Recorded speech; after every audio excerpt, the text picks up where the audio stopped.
Ito, tingnan nyo mga kaibigan, ito kaya hindi ako nagtitiwala sa mga thread o coupling, sa connecting joints.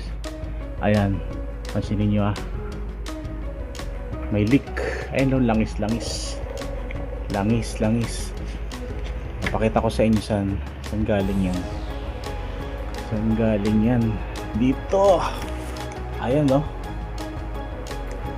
1/4 yan. Ayan, may leak, naglalangis. Kaya nga hindi ako nagtitiwala sa thread na ganito na coupling, connecting joint.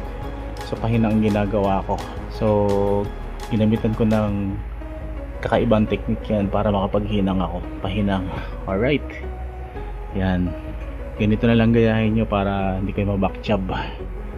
Yan, so yung result.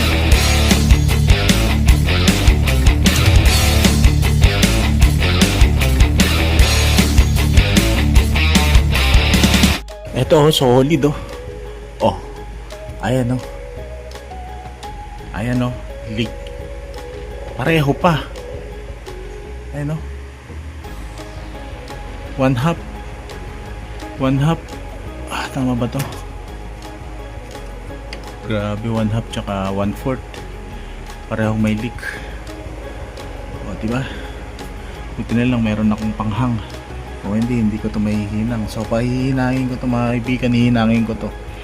Mahirap tong gawin kung wala kayong katulong. Mag-isa lang ako dito So gagawin ko na siya. Ayan. Okay, ayan mga kaibigan, okay na siya. Ayan, hininang ko na lang kasi hindi ko mapagkakatiwalaan yung thread na coupling. Yan, ito naman pagka pinamdown mo to, medyo magsasacrifice lang uli na mag-desolder dito.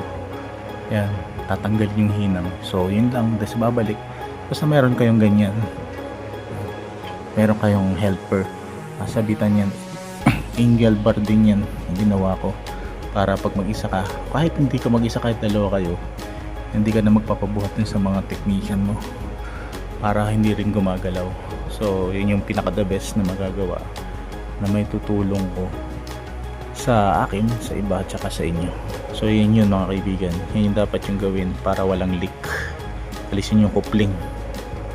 Okay, kanya-kanya tayong diskarte, pero yun yung diskarte ko, 100% walang leak. Yan guys, so mapapansin niyo yan, wala lang leak yan. 225 PSI. Nasa taas yung kanyang outdoor at yung kanyang copper tubings, pipings. Ayan, at naka-close naman yung bulb niya sa outer unit, yung low and high side. At wala naman siyang leak ngayon. Tingnan natin doon sa pinaka indoor unit. Gawin natin na mag-soak tayo ng sabon para makita nyo mga kaibigan. Ito tayo sa indoor unit. So yan na mga kaibigan, chinek ko na, wala na siyang leak. Ayan.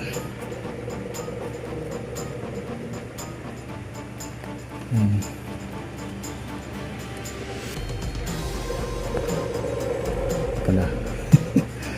Ayan, yan. Wala na siyang leak.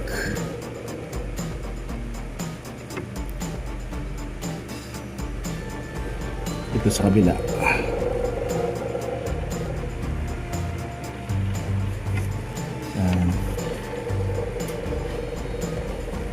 Okay. So nakita natin sa outdoor, di ba, wala na siyang leak.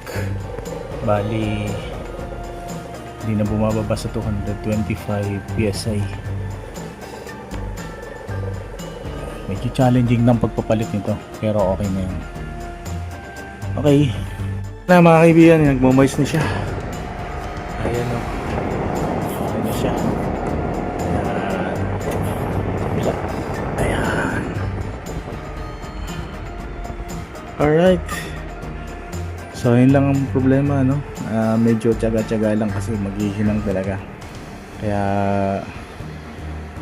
sana yun ay nakatulong sa inyo mga kaibigan, Kaya kung tayo ay gagawa, dapat siguraduhin natin na walang leak pagka mag-install tayo, kaya mag-system reprocess or pump down.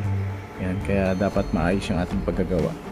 Take note nga pala mga kaibigan yung air swing natin, ano, ingatan nyo lagi pagka tatanggalin tsaka babaklasin kasi minsan napuputol yung mga plastic yan. And then yung kanyang motor, ingatan din kasi pagka nasira yan mahirap maghanap, lalo na yung LG madaling masira yung kanyang motor, air swing motor, ano, kaya ingatan natin yun, ano, kasi pag nakita rin ng customer yun, ano mangyayari doon? Mangyayari doon, magagalit yung customer lalo na pag nakatingin lagi yan sila, no?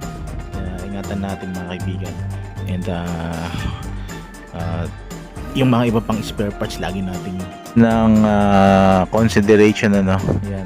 Lalo na pagka naglilinis tayo ng mga ano niyan, mga accessories, mga front cover, yan, accessories, dapat maayos tayo yung hindi magagasgas para hindi magreklamo yung customer. Abit na gas-gas, di ba? Yan. Ayun mga kaibigan, ano, makisuyo lang ako na paki-subscribe yung aking channel kung marami kayong natutuhan o meron kayong natutuhan sa aking mga video, at please share my video and comment down below. Sasagutin natin yung mga tanong ninyo mga kaibigan.